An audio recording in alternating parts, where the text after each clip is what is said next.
The night was heavy with anticipation, and I could feel it in the silence between our breaths.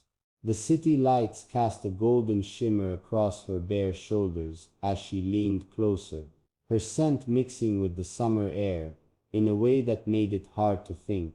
There was something dangerous about the way she looked at me, like she already knew what I wanted but was daring me to say it aloud. I didn't speak. I reached for her wrist instead, slowly, giving her every second to pull away if she wanted. She didn't. Her skin was warm, pulsing under my fingers, and I swear the world spun slower when she turned her hand over and placed it firmly on my chest. I had known kisses, but not like the one that followed, not like this, where every movement felt like a rebellion, every breath like a secret shared in a language only we understood. When her lips brushed mine, time collapsed. There were no pasts or futures, only the now, and the fire spreading between our bodies, like it had been waiting for this exact moment to ignite. She pulled away, barely, just enough to whisper something I couldn't hear but felt in every nerve of my body. Her eyes, dark and endless, searched my face as if looking for something buried deep, something I hadn't let anyone see before. I held her gaze, letting her see all of me, the fears, the hunger, the fragile ache that had haunted me long before she arrived. Her fingers slid down my shirt slowly, deliberately, and the heat in the room doubled. I wanted to memorize her, the curve of her jaw, the flush on her cheeks, the sharp, daring grin that formed when she realized I was already hers. We didn't speak again. Words were useless here. She pushed me gently back against the wall, her body molding to mine in perfect defiance of logic. Our clothes became irrelevant, unspoken symbols scattered across the room like fallen promises. I wanted her with an ache that left no room for shame, only truth, only surrender. And in that moment, under dim lights and trembling breaths, I gave her all of me. She moved like sin and poetry combined, her body fluid, rhythm synced with the pounding of my heart. Every movement she made, every kiss trailing down my chest, was laced with intention. She wasn't just touching me, she was unraveling everything I thought I knew about love and desire. I closed my eyes and surrendered to her tempo, letting her guide us into a place beyond flesh, where the soul danced in tandem with sensation. Her breath tickled my skin, sending tremors through muscles I didn't know could shake. I tried to hold back, to pace myself, but her name tumbled out of my mouth like a confession. She smiled when she heard it, lips pressed against my neck, and whispered mine back like a promise I never expected to receive.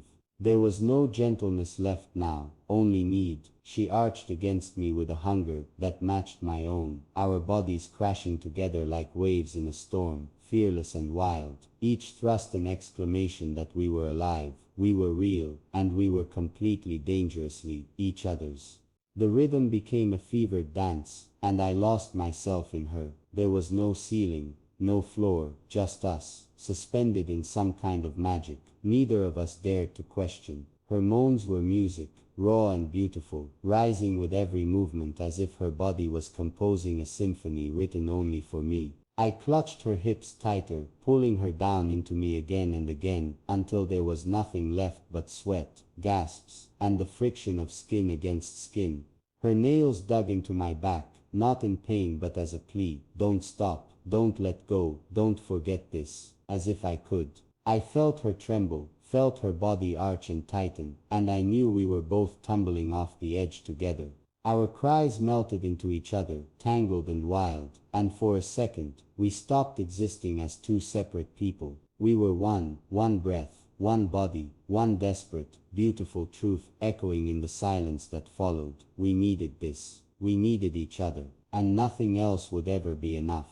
When we collapsed into each other, limbs tangled and breaths uneven, the world returned slowly, like a curtain lifting after a standing ovation. She traced circles on my chest with lazy fingers, and I could feel the smile tugging at the corner of her lips. No words were exchanged, but there was no awkwardness, just the weight of what we'd shared, still vibrating in the air around us. I brushed a damp strand of hair from her face, marveling at how someone so fierce, so intoxicating, could look so peaceful now. Her eyes fluttered open, and for the first time, I saw something else in them, not just desire, but depth, vulnerability, maybe even love.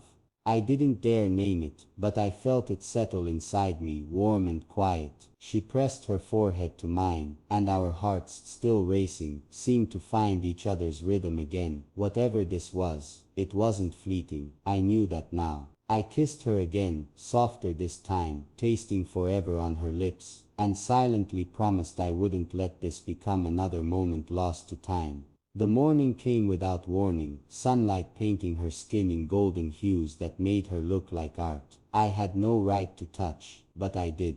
I reached for her, pulled her close, and held her like she might vanish if I let go. She stirred in my arms, a soft smile curling on her lips before her eyes opened to meet mine. It wasn't awkward, it wasn't rushed, there was no scrambling for clothes or excuses. She stayed, we stayed. We talked, not just about dreams and desires, but about scars, hers, mine, and the ones we were still learning to name. She made coffee wearing nothing but my shirt, and I watched her like someone watching a miracle afraid it might disappear. When she sat beside me and tucked her legs under her, I knew this wasn't a fling. This wasn't a night we'd pretend never happened. It was something more, something with roots. And even though neither of us dared speak the word love yet, it danced between us like sunlight, present, undeniable, and quietly, powerfully growing. Days turned into weeks, and what started with fire settled into warmth that never dimmed. We still burned when we touched, still turned each other inside out with just a glance. But now there was more. There was comfort in the quiet moments, peace in the mundane. I found myself waiting for her messages like a teenager, smiling at my phone when her name lit up. She began leaving traces of herself in my apartment, her perfume on my pillows, her lipstick on my mugs,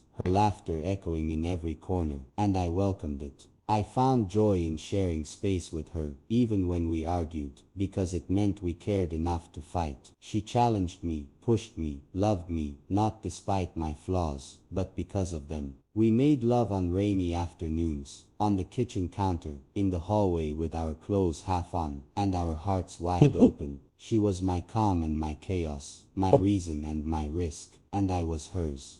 Together we were something untamed yet safe.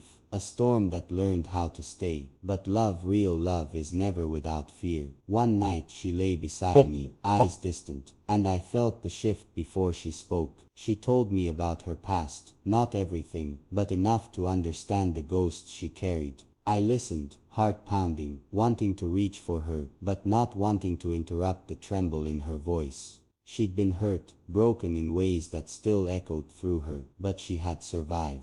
And in that moment, I loved her more fiercely than ever, not because she was perfect, but because she was honest. I told her I wasn't going anywhere. She didn't respond, not with words. She pulled me close, our bodies locking together again, this time not just in lust but in healing. Every touch said I'm still here. Every kiss said don't be afraid. I held her like she might shatter, and kissed her like she was whole, because she was. Because in her cracks, I found my reflection, and together we began to believe in something neither of us dared dream before forever. We made love in a way that felt like forgiveness, like acceptance. Her body moved against mine with a desperation that wasn't about lust, but about being seen, being known. And I gave her all of me, again and again, until our bodies were exhausted, but our souls wide awake. We lay there afterward, tangled in sheets and silence, and I saw tears slip from her eyes, not from pain, but from release. I kissed them away. I told her I loved her, and for a second, I thought she might run, but